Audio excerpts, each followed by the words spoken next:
Consider a body moving with initial velocity vi in a straight line with uniform acceleration a. Its velocity becomes vf after time t.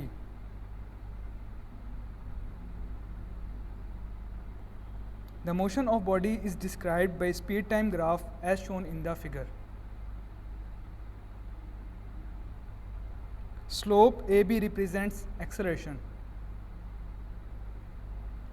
The area under the line AB represents the total distance covered by the body.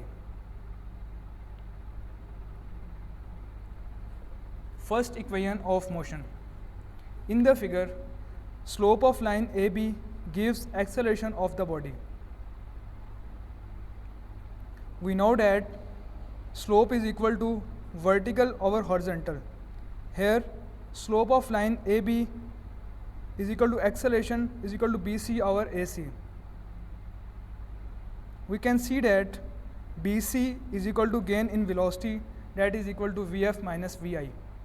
Similarly, AC is equal to time taken, that is equal to T. Putting the values in the above equation, we get slope A is equal to Vf minus Vi over T.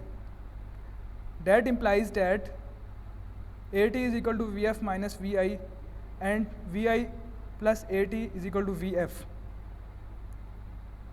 which implies that Vf is equal to Vi plus AT. Vf plus Vi is equal to AT is the first equation of motion. Second equation of motion. We know that area under the velocity time graph represents distance. Here in the figure, total area is equal to area of rectangle plus area of triangle. Here, area of rectangle is equal to length into width, that is equal to OA multiplied by OD, that is equal to VIT. Similarly, area of triangle is equal to half into length into width, that is equal to 1/2 into BC into AC. Putting the values, we get half AT square. Summing up, area of rectangle is equal to VIT and area of triangle is equal to half AT square. By putting the values, we get the answer VIT plus half AT square. Hence, Vs is equal to VIT plus half AT square is the second equation of motion. Third equation of motion. We know that area under the velocity time graph represents the distance. Here, the total area under the graph is the area of trapezium OABD as shown in the figure. Remember, area of trapezium is equal to 1/2 into sum of parallel sides into height. So, S is equal to 1/2 into OA plus BD into OD. By putting the values, we have 2S is equal to Vi plus Vf into T, multiplying by A on both sides.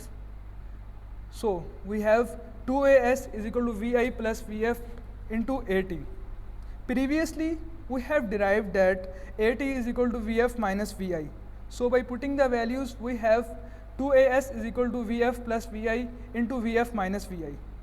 We know that for a simple mathematical formula, A plus B into A minus B is equal to A square minus B square.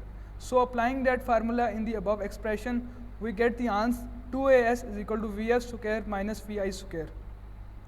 2AS is equal to Vf square minus Vi square is the third equation of motion. Thanks for observing.